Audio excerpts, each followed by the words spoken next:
Hi hello welcome back to my YouTube channel. അപ്പോൾ ഞാനിപ്പോൾ എവിടെയുള്ളതെന്ന് നിങ്ങൾക്ക് റെയിൽവേ സ്റ്റേഷൻ കാണുമ്പോൾ തന്നെ മനസ്സിലാവും. ഞാനിപ്പോൾ ഉള്ളത് ട്രിവാൻഡ്രത്താണ്. ഇന്ന് എനിക്കിവിടെ ഒരു ഇൻ്റർവ്യൂ ഉണ്ട്, അപ്പോൾ അതിന് വേണ്ടി വന്നതാണ്. ഞാൻ എൻ്റെ ഡിഗ്രി കോഴ്സ് ചെയ്തത് ഇവിടെയാണ്. പഠിച്ചിറങ്ങിയതിന് ശേഷം 1-2 തവണയൊക്കെ വന്നിട്ടുള്ളൂ. ഇപ്പോൾ കുറേ നാളായി വന്നിട്ട്. ഇവിടെ എത്തിയ ഉടനെ ആദ്യം തന്നെ പോകുന്നത് ഇവിടുത്തെ KSRTC സ്റ്റാൻഡിലേക്കാണ്. ഇവിടെ രാവിലെ നല്ല ചായയും ഉഴുന്നുവടയും കിട്ടും കേട്ടോ. അപ്പോൾ അത് കഴിക്കാൻ വേണ്ടിയിട്ട് പോവുകയാണ്. പഠിക്കുന്ന സമയത്ത് നമ്മൾ എപ്പോഴും ഇവിടെ വന്ന് ഇറങ്ങുമ്പോൾ ആദ്യം പോകുന്നത് അവിടേക്ക് തന്നെയാണ്. അപ്പോൾ അതിൻ്റെ ഒരു ഓർമ്മ പുതുക്കാൻ വേണ്ടി വീണ്ടും പോയതാണ്. അങ്ങനെ അതൊക്കെ കഴിഞ്ഞിട്ട് നമ്മൾ ഇവിടെ തന്നെ റൂം എടുത്ത് ഒന്ന് ഫ്രഷ് ആയിട്ട് ഇൻ്റർവ്യൂവിന് പോവുകയാണ്. കിഴക്കേക്കോട്ടയ്ക്ക് അടുത്താണ് ഇൻ്റർവ്യൂ ഉണ്ടായിരുന്നത്, അവിടെ സാംസ്കാരിക വകുപ്പിൻ്റെ ഓഫീസിൽ വെച്ചിട്ട്. അപ്പോൾ പോകുന്ന വഴിക്ക് നമ്മൾ പത്മനാഭസ്വാമി ക്ഷേത്രത്തിൻ്റെ അവിടെ ഒന്ന് ഇറങ്ങി. നമ്മളെപ്പോഴും വരാറുള്ള ഒരു സ്ഥലം തന്നെയാണ് ഇതും. അപ്പോൾ അവിടെ നിന്ന് ഇറങ്ങി പിന്നെ അവിടെ നിന്ന് നടന്ന് പോകാനാണ് ഉണ്ടായത്. അങ്ങനെ ഇൻ്റർവ്യൂവിൻ്റെ അവിടെ എനിക്ക് വീഡിയോസ് ഒന്നും എടുക്കാൻ പറ്റിയിട്ടില്ല, കുറച്ച് ടെൻഷൻസും കാര്യങ്ങളൊക്കെ ഉണ്ടായിരുന്നു. അങ്ങനെ ഇൻ്റർവ്യൂ കഴിഞ്ഞ് ഇറങ്ങി നമ്മൾ ഈ കടയിൽ നല്ല സംഭാരം കിട്ടുമെന്ന് പറഞ്ഞിട്ട് ഏട്ടൻ എന്നെ കൊണ്ടുവന്നതാണ്. പക്ഷേ എനിക്ക് സംഭാരം അത്ര ഇഷ്ടമല്ല. അപ്പോൾ ഞാൻ അവിടെ നിന്ന് ഒരു ഓറഞ്ച് സോഡയൊക്കെ കുടിച്ചിട്ട് നമ്മൾ തിരിച്ച് തമ്പാനൂർക്ക് തന്നെ പോവുകയാണ്. ഏട്ടന് ആക്ച്വലി ഇന്നിവിടെ ഒരു വർക്ക് ഉള്ളതാണ് ബാലരാമപുരത്ത്.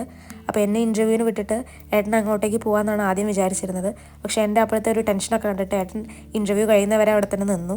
എന്നിട്ടിപ്പോൾ ഇതാ ഒരുമിച്ച് വർക്കിന് പോവുകയാണ്. അങ്ങനെ വർക്കും കാര്യങ്ങളൊക്കെ കഴിഞ്ഞ് ഭക്ഷണവും കഴിച്ച് റൂമിൽ പോയി കുറച്ച് നേരം റെസ്റ്റും എടുത്തിട്ട് നമ്മളിതാ വൈകിട്ട് തിരിച്ച് വീണ്ടും പത്മനാഭസ്വാമി ക്ഷേത്രത്തിൻ്റെ അടുത്തേക്ക് എത്തുന്നിരിക്കുകയാണ്. നമ്മൾ പോയത് വിനായക ചതുർത്ഥിയുടെ ടൈമിലായിരുന്നു. അപ്പോൾ അതിൻ്റെ ആഘോഷങ്ങളും കാര്യങ്ങളൊക്കെ നടക്കുകയാണ്.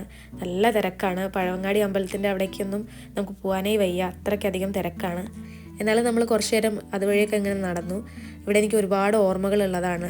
ഫ്രണ്ട്സൊക്കെ ആയിട്ട് ഒത്തിരി തവണ ഇവിടെയൊക്കെ വന്നിട്ടുള്ളതാണ്. സത്യം പറഞ്ഞാൽ ഞാൻ എൻ്റെ ഓർമ്മകൾ പറഞ്ഞ് ഏട്ടനെ വെറുപ്പിച്ചു എന്ന് തന്നെ പറയാം. കാരണം ഓരോ സ്ഥലത്ത് പോകുമ്പോഴും എനിക്ക് ഓരോ കഥകൾ പറയാനുണ്ടാവും. അങ്ങനെ പഴവങ്ങാടി അമ്പലത്തിൻ്റെ അടുത്തെത്തി. നിങ്ങൾക്ക് വീഡിയോയിൽ കാണുമ്പോൾ തന്നെ അറിയാം, അകത്തേക്ക് കയറാനൊക്കെ ആയിട്ട് വലിയ തിരക്കാണ് അവിടെ.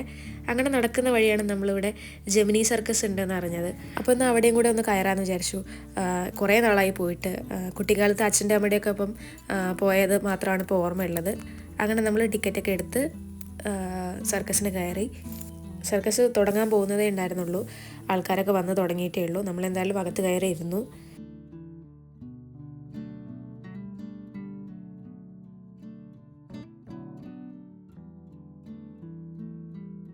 അങ്ങനെ കുറച്ച് നേരത്തിന് ശേഷം അവർ പരിപാടിയൊക്കെ തുടങ്ങാറായിട്ടുണ്ട്.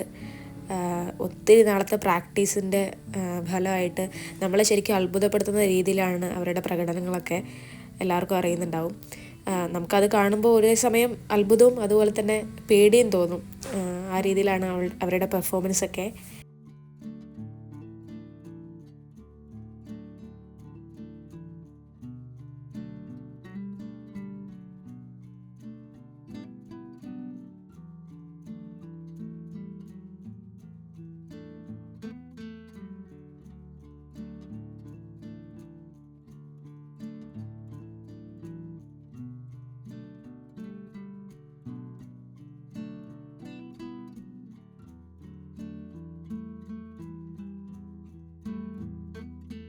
ഏകദേശം 2-2.25 മണിക്കൂർ സർക്കസ് ഉണ്ടായിരുന്നു. അപ്പോൾ അത് കഴിഞ്ഞ് പുറത്തിറങ്ങിയപ്പോഴും പഴവങ്ങാടി അതേ തിരക്ക് തന്നെയാണ്. ഇപ്പോൾ കുറച്ചുകൂടെ കൂടുതൽ ആൾക്കാർ വന്നിട്ടുണ്ട്. കാരണം ബാൻഡിൻ്റെ പരിപാടീസും അതുപോലെ ആന എഴുന്നള്ളിക്കുന്നതൊക്കെ നടന്നുകൊണ്ടിരിക്കുകയാണ്. അപ്പോൾ നല്ല തിരക്കാണ്. പഠിക്കുന്ന സമയത്തൊന്നും ഈ കാഴ്ചകളൊന്നും ഞങ്ങൾക്ക് കാണാൻ പറ്റിയിട്ടില്ല. കാരണം ഹോസ്റ്റലിൽ നിന്ന് ഒരു ടൈം കഴിഞ്ഞാൽ നമുക്ക് പുറത്തിറങ്ങാൻ പറ്റുന്നുണ്ടായിരുന്നില്ല. അപ്പോൾ ആദ്യമായിട്ടാണ് ഈ കാഴ്ചകളൊക്കെ കാണുന്നത്. അങ്ങനെ കുറച്ച് നേരം അതൊക്കെ കണ്ട് അവിടെ നിന്നു. ഏട്ടൻ്റെ ഒരു സാറിൻ്റെ വീട് ഇവിടെയാണ്. അപ്പോൾ പുള്ളിയും വൈഫും കൂടെ വരുന്നുണ്ടെന്ന് പറഞ്ഞു. അപ്പോൾ ഒരുമിച്ച് പുറത്ത് പോയി ഭക്ഷണം കഴിക്കാമെന്നൊക്കെ പ്ലാൻ ചെയ്തിട്ട് നമ്മളങ്ങനെ അവിടെ നിന്ന് ഇറങ്ങി. അങ്ങനെ നമ്മൾ പോയിട്ട് എന്തൊക്കെയോ വെറൈറ്റി ഡിഷസാണ് ട്രൈ ചെയ്തത്. പക്ഷെ എല്ലാം നല്ല അടിപൊളിയായിരുന്നു.